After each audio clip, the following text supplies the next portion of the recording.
JAG Physical Therapy, providing rehabilitative recovery from sports and soft tissue injuries to knee, foot, ankle, hip, shoulder, elbow, and back injuries.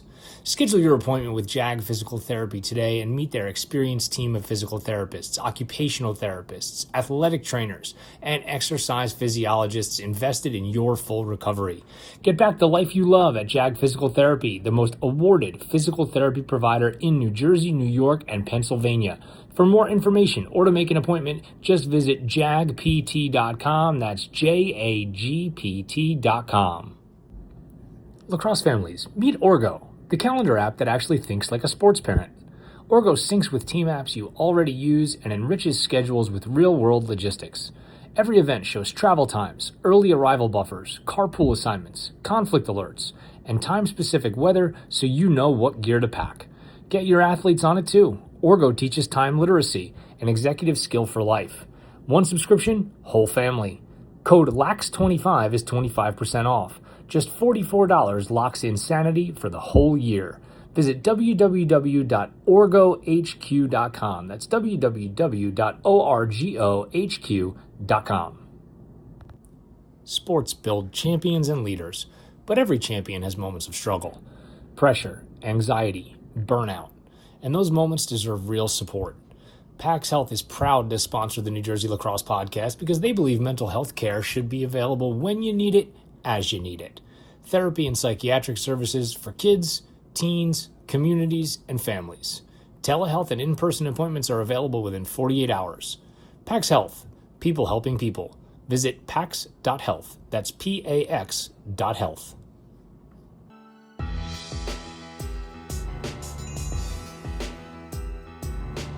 This is the New Jersey Lacrosse Podcast. I'm your host, Keith Glock.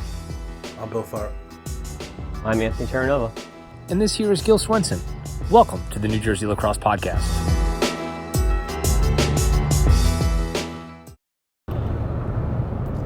Hello, everybody. Welcome to this overtime edition of the New Jersey Lacrosse Podcast. I am Keith Glock, and a familiar face in the back seat with me, Anthony Terranova. How are you doing, Ant? Very good. Fantastic. And a newcomer to the podcast, the much maligned, and the driver of said vehicle that we are in right now, Dave Duban. David, thank you for joining us. Happy to be here. As you know, as one of Bill Thorpe's very good friends, it's a pleasure to be on the podcast. First time caller, long time listener, and subscriber. Fantastic. Well, thanks for being here. We were thinking that, because we are actually on the way to officiate a game right now, and the topic came up that we wonder if the people out there would want to know what the officials talk about in the pregame. So we're going to bring you our pregame conversation, and what we're doing right now is not going to be in any way like theatrical, or we're going to say more or less than what we would normally say.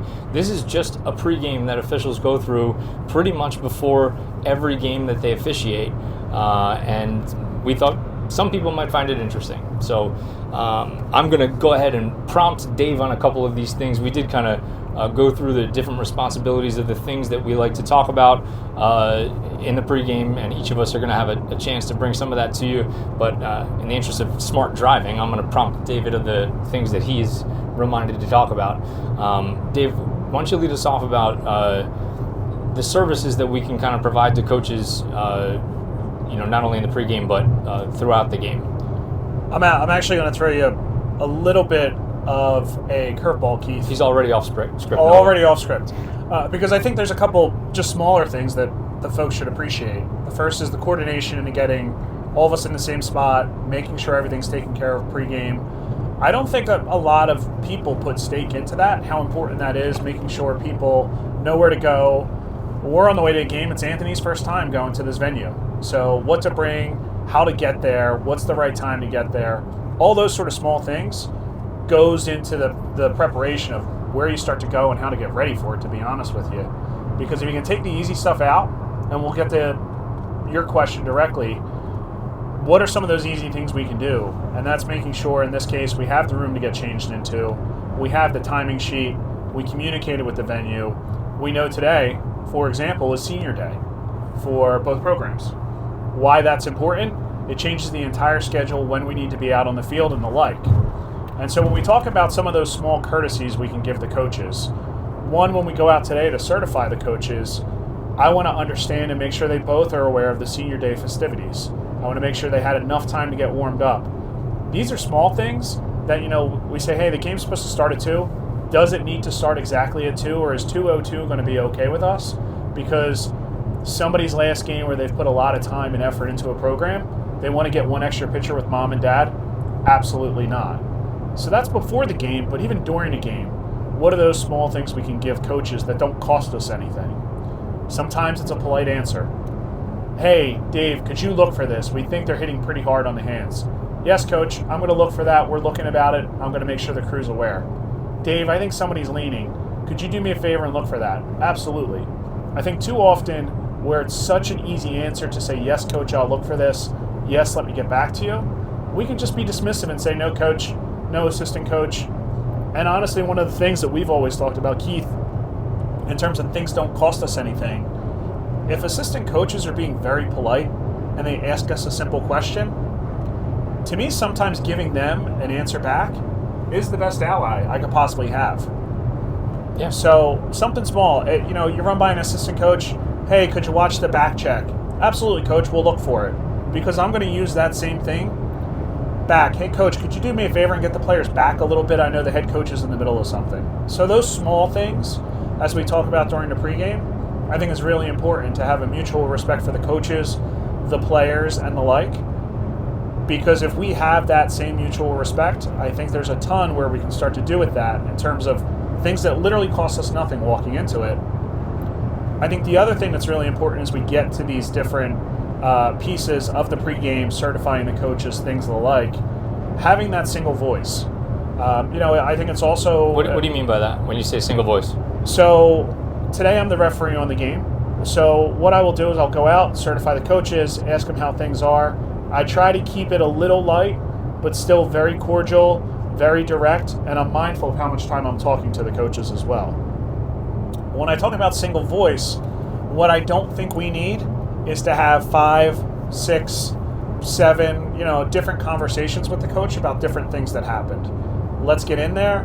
Let's certify the coaches, understand who their captains are, anything we should know before the game.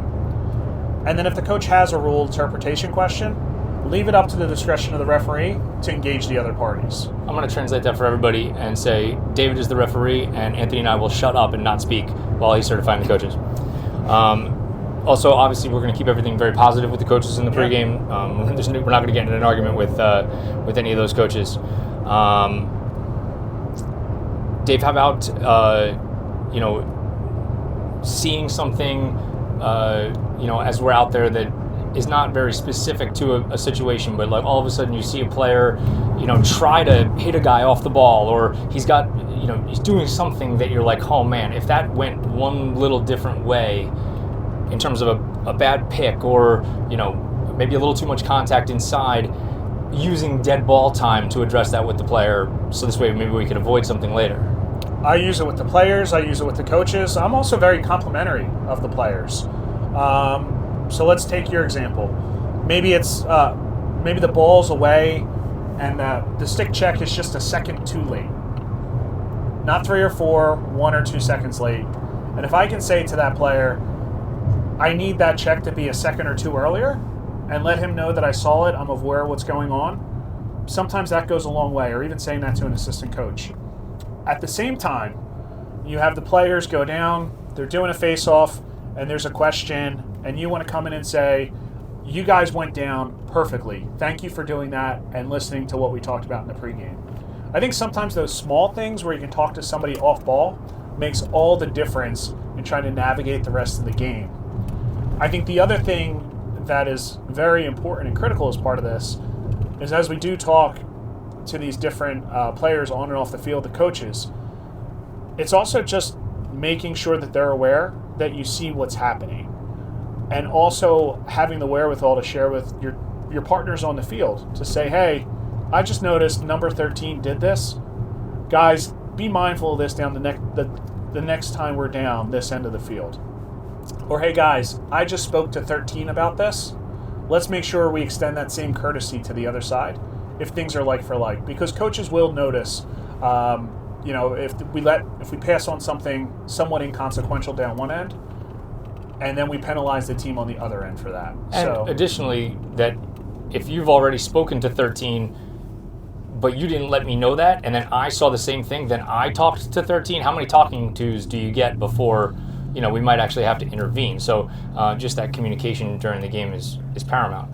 The two things I want to talk about first are the two things that we can control in the game, because everything else outside of these two things, we're pretty much at the mercy of how the players act out on the field before we have to get involved. The first one is restarts, and the second one is face-offs.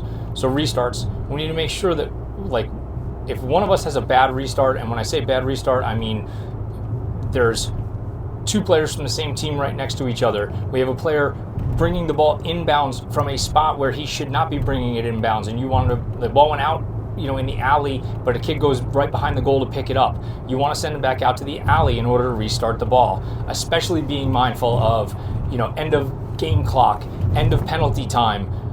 If you have a shot clock game, it's end of shot clock, because that extra 1 or 2 seconds of where that restart occurs is really critical.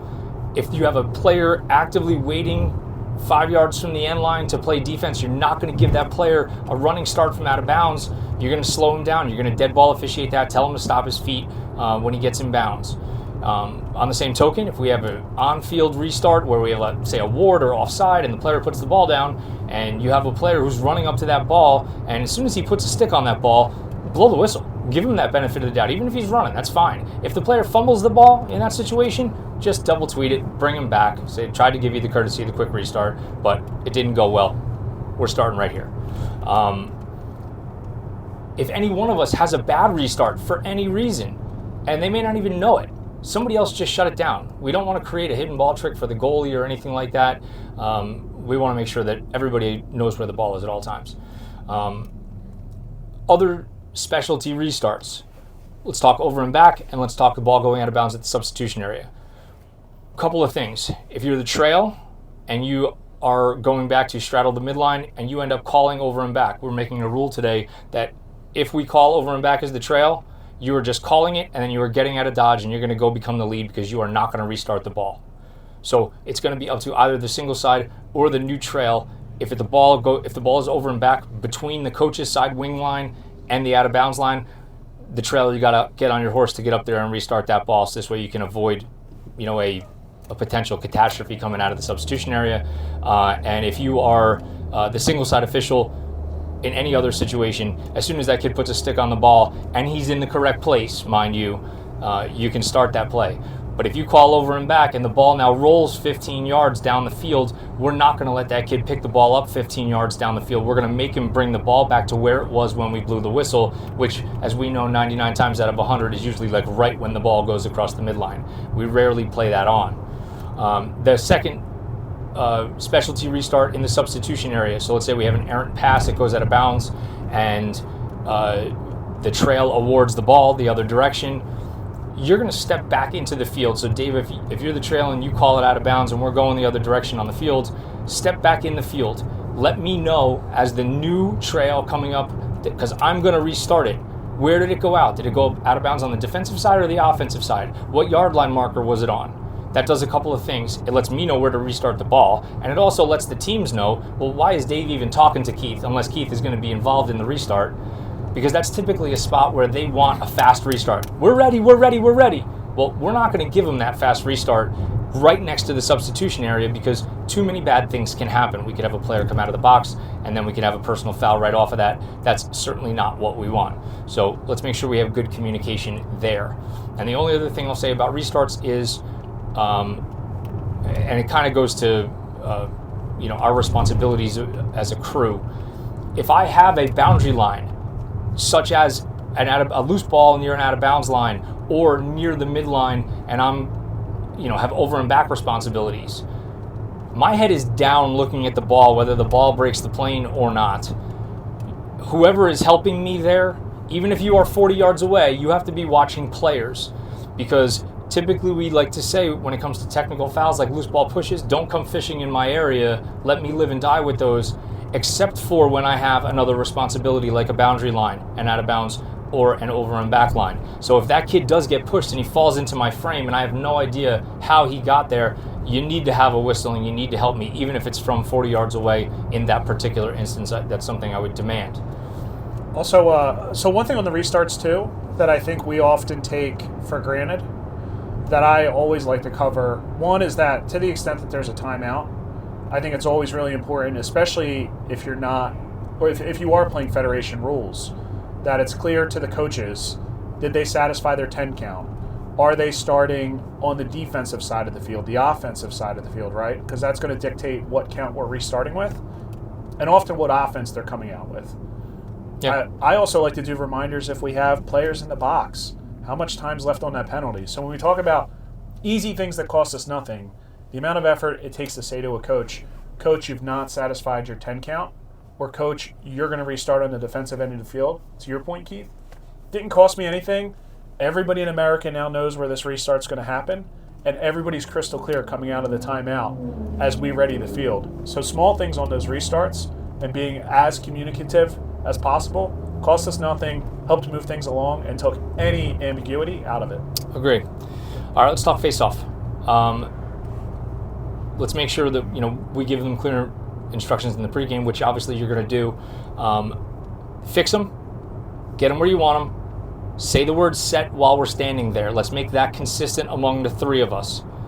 That word set is going to happen while we're standing over top of them. We'll get them going as quickly as we can. After the word set, that is where our variance can come. Maybe I'm going to take a step and a half. Maybe you're going to take 2 steps. Maybe you're going to take 3 steps. Whatever it's going to be, that's fine. We'll tell them that as well. But just make sure that if we do that first part of the face-off, the down, the fixing, and the set, the same, and we take slow and controlled steps out of there, we're not going to be the ones who are eliciting pre-game face-off violations because we're flying out of there and trying to swizzle the ball and the players are getting jumpy. That's not what we want. If you give them a special instruction because something is happening, like you're going to have an extra big pause between set and the whistle or something like that, make sure that you get acknowledgement from the face-off guys that they heard your instruction. I like to tell them before I ask them to go down. So, for example, we have a long pole come out. I will tell the long pole, I'm going to take an extra step back because I do not want to get hit in the face off of that. The other thing I'll tell them is that to the extent that I feel like they're trying to figure out when I'm going to blow that whistle, if both coaches are asking for an additional pause, I'm going to tell them that's coming, and I'm very sincere that I'm going to give them that extra pause. This is not meant to trick people, deceive people. If you say it, you do it. Yeah, we're never lying at the face-off, guys. Nova, you want to jump on here with counts and the crease? Yeah, count responsibilities in college is pretty simple. They're visible, so we'll see what they're doing with. Single side is going to definitely have both eyes on the shot clock, and trail can certainly help out as much as possible. They're in high school. We're going to have our beeper. If it's a 3-man game, single side will always have the count with everything that they're doing. 20 to get it over the midfield line, 10 seconds to get it in the box from there. Then 4 seconds for when the goalie has the ball. Those are the main counts there. If it's a 2-man game, the trail is always going to have the 20, and then the new lead will take the 10. Except when there is a face-off, we want to make sure that the lead can get down there as fast as possible. Not have to worry about the count as much, and then make sure that when they get a touch in the box, again, if we are playing high school, that we're nice and loud with our hand in the air, that he got a touch, so that we're all on the same page. Coaches can hear it, players can hear it. We don't got to continue to hear coaches start screaming, get a touch in the box, get a touch in the box. And in terms of counts, that's pretty much as simple as it is. Just make sure you got your beeper on and you're ready to count. And then for crease off play is obviously super important. We got to make sure that I think the analogy that we use a lot is being a rubber band. If if the leads come in, the single side's got to go out. The single side's coming in, the leads can move out, and vice versa. Same thing with up and back. If your guy's coming around the crease and the single side has to move down below to see any push or things like that, the lead has to make sure he's moving up the crease to make sure that he's watching the feet, make sure there's no one that lands in the crease or a guy that dives, and vice versa. So I think that we've got to make sure that we're just constantly communicating with everything that we're doing there, and then on top of crease guys, just make sure that no matter what, if it's close, that we are coming in We were taking our time. We're communicating if we have to communicate, if there's something that was close around the area. The worst thing that we can have happen is one guy throwing their hands up in the air, that's a goal, and the other guy waving off, that's a goal. If we're going to wave off a goal, we got to come in fast, early, for a crease call that we're very certain on, very often with that. But if we got, there's no worries if we got to slow it down to get together and communicate any type of, crease action or crease play there. Just make sure we move away from the players after, everyone's decided they're not, trying to go after each other, get it right, and then we can go from there. David, some advanced mechanics stuff that we typically talk about as reminders. A ball timeout situation on the far side of the field where we have a loose ball, and you have both coaches that maybe want a timeout in that situation, and it can be pretty difficult at times as those near side officials to see, does somebody have a ball or do they not? We were going to do some advanced hand mechanics there to kind of relay that to the near side guys. I always try to. The other thing I like to do in those situations where I think timeouts may be coming, maybe it's almost halftime, each coach has a timeout, maybe it's in the fourth quarter and it's a 1-goal game. Even if a goal is scored, I like to, again, what costs me nothing, reminding people. To answer your question directly, I'll not only remind you today, Keith, hey, White has a timeout and Green has a timeout, but if you're unsure if there's possession and I'm on the far side, look for my hands. If I have my hands out, sort of at my side, out like this. Palms up. Palms up. That typically will indicate they do not have possession, so be mindful of that if they're yelling timeout, timeout, timeout. But again, something very simple. Well, wait, what happens when they do pick up the ball? What do you do? I put my hands down personally. Oh, okay. I was going to suggest that we point. Yeah. Some people point, some people put their hands out. But that's the small things in a pregame that make a difference, right? If you're looking for a point on that bench side of the field and I'm on the far side and I'm not pointing, that should be something small but subtle we talk about during the game, but will give you clarity on what to do next. Other advanced things that we can talk about as I go through my list here. Being physically present after the single side scores a goal, or as the single side after a team scores a goal. I like to jog in, and Anthony, you're talking about the crease, right? Yep. Ball's in the crease. There's commotion around the crease. What's something simple we can do? Blow the whistle, be a physical presence, and just let the student athletes know that we are there. Sometimes can just take all the air out of a situation. When a goal gets scored as the single side official, I typically run right in between the defensive huddle where they figure out what happened and the offensive huddle, where they're hugging each other and celebrating, and I figure out in this moment, based on my sense for the game, which of those two sets of people are more likely to talk crap to each other, and that's how I decide which direction I'm facing. And I agree with you that the physical presence there just kind of does wonders. I also think as the trail, a lot of times our trail is sort of just like, all right, play's over, time to keep it moving. In fact, it's not. I think typically as the trail, that's a great opportunity to keep your eyes on it, slowly back out, keep your ears to the bench and everything else as well, because there's a lot going on in that moment, and you never know where the chirping or anything else is coming from. Same thing around the crease, to be honest with you. I find that the trail sometimes has the best information possible. So you may have the clearest view because it was settled play. Don't hesitate to come in just because the lead and the single side are talking. I think it's a great opportunity, if you have relevant information, to come in and say, listen, this is what I saw from a further vantage point. Does this help or hurt what you're talking through? Nova, how about, as the trail official, even though there's times when you may be, because this is kind of piggybacking off of what Dave just said, whether that's we have a play around the crease, and as the trail official, you see the crease defender slide down to a guy, and that's actually who hits him, not the on-ball defender. Or maybe you're just coming up as the lead, and you might be 45 yards away, but you see a huge personal foul, and all of a sudden no flag comes out. Talk about carte blanche to throw the flag as a trail.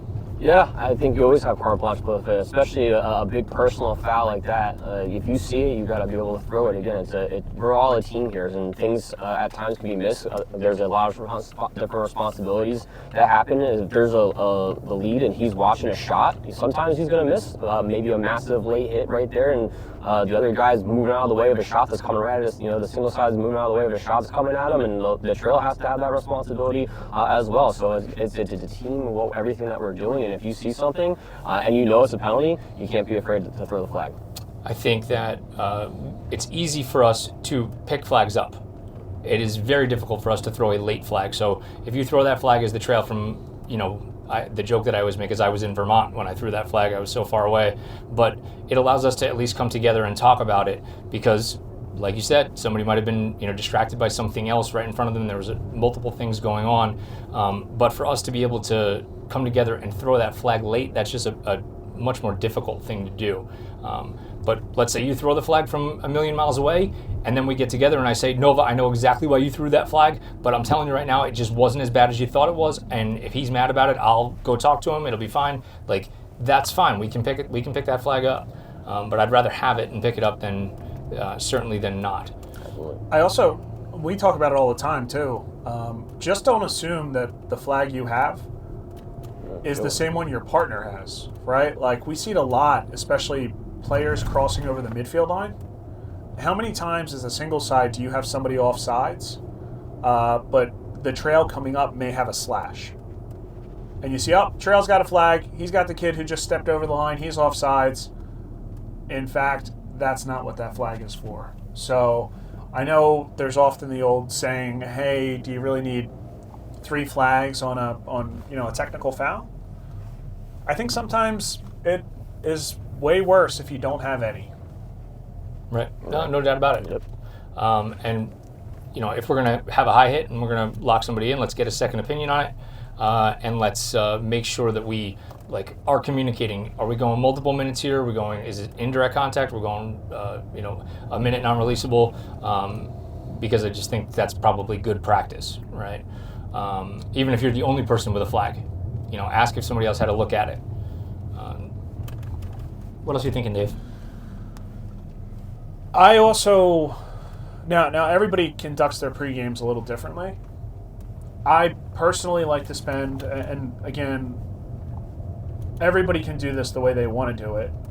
I will write things down on things I want to cover, tendencies I've seen, other things that's popped up in weird games that, could come out today. Or we see a lot of, Sunday night we have our second rules meeting for high school, and we just got a video today from the NCAA. So to the extent something like that comes out, I like to write that down and make sure I cover that as part of the pregame, right?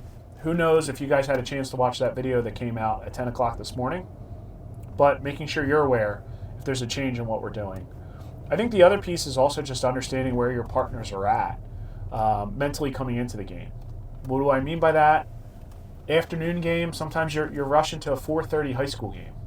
One part of the pregame, I like my partners to know if I'm going to be coming in a little hotter than the 45 minutes or 50 minutes that I like to be there beforehand, that they're fully aware of that. The other piece is that maybe I'm having just like a rough day at work. Maybe it's been a week since I've done a game because I've been away on business. Small things I like to communicate, and I like to understand where my partners are at because I think that helps get them into the mindset. Sometimes it feels a little too structured depending on who you're working with, but sometimes that's necessary, right? Let's get everybody in the mindset. Let's make sure we're on the same page, and let's just have a general understanding of what we can do today to make today a success. Last thing I'll say before we wrap this up, let's make sure that when we have timeouts today, that we don't spend a lot of time in those timeouts for us reviewing things that just happened, if it's just idle chatter talking about something, especially as we get to the end of the game. If we have a timeout, let's use it to look forward as what we have to do. Here's what to expect. Here are things that could happen. What are we going to do in terms of our movement, our restart? Who has the restart? Who has the count? What are we going to do? Because, rehashing what just happened for no reason whatsoever and then not being as prepared as we otherwise could be for the thing that's about to happen, that's just bad, right? It's bad practice. So Let's make sure that we're all on the same page. The last little part I'll add as well is something that I've been using a lot in pre-games. I've been a little bit more of the R is making sure that we're consistent. I think that's like one of the most important words is like things that we're throwing in the first quarter have to be get thrown in the fourth quarter. We can't be saying like, oh well, we've been letting this go all game long, and all of a sudden we're gonna call a moving pick for the first time in the fourth quarter. Obviously, if it's a moving pick, we got to call it. That's really what happens. But more times than not, we can't wait along or let the game dictate. Like if it's a call that we want to call all day long, we want to call that as early as possible and be consistent, and that goes along with your teammates and your crew is different every single week. Like sometimes what guys view as a hold or a slash might be different than what your next crew holds, but you have to also be able to adjust like your crew, just like we expect coaches to adjust their players to the games that they're getting with their refs as well as their opponents they're playing. We too as a crew, we have to be able to adjust to what guys are calling. We have to be consistent with our team, our partners, throughout the course of that game as well. And if I'm to that exact point, right, if I'm the lead on a play and a kid takes a shot and then there's a late hit and you guys have a flag, I'm probably going to ask, hey, talk me through that. How bad was it, right? And because all late hits are not created equal, right? We might have one say, hey, that was probably like a 55-45 job there. So if we go the other direction and we have one that's, pretty close, you got to make sure we take it, right? Because the lead doing his job would not be able to see the late hit because he's following the ball. So I totally agree with you, Anthony, about the consistency piece. I got two other small things, and then we can wrap this up. I think the first is, right, if you're the referee on the game, I think it's important to solicit, conversation with your partners. I think it is very important to say, Anthony, what have you seen in the past week? What is it that you would like us to review? For younger officials coming up, I'll ask them all the time, is there something you would want to work on today's game? Is it positioning? Is it you taking the count? Is it you taking more face-offs? You communicating fouls to the table. Small things where there's moments to let people do some of these things go a long way as part of this partnership together.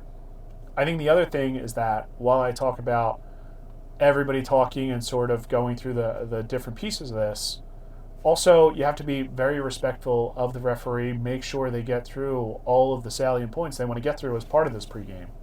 Right, I think too often we want to joke around, we want to talk about something that happened, blah, blah, blah. Give the referee the courtesy to get everybody mentally ready for the game because they probably have put a lot of stress on themselves to get themselves there. So they may ask you to partake in something, but if you have something particularly interesting you want to share, you have some really good ideas, you want them to cover something, I always tell people, let me know so I can make sure we incorporate either you or that into the pregame to make sure that this is as... From an end-to-end perspective, that we've covered all the different bases we need to cover to make sure when we're out on that field, in high school, at least 20 minutes before that game, that we're ready to roll and people are comfortable with what they're doing. Well, boys, thank you. I think we're ready for this particular game. David, I think you were far too serious. It's going to really disappoint Bill Tharp, who had expressed some concerns earlier about you being a complete clown and that there would be no reason to have you on the podcast. I wanted to make sure that this podcast made my good friend Bill a lot of monies, which I foresee this happening. And we can just leave these mics on for the outtakes to see what really happens behind closed doors. I think we're going to go ahead and take them all. That's going to do it for this overtime edition of the New Jersey Lacrosse Podcast. I hope you enjoyed a in-depth look into what officials actually talk about before a game starts. And we're going to head into the locker room right now, get changed, and get this one going. Thanks for watching.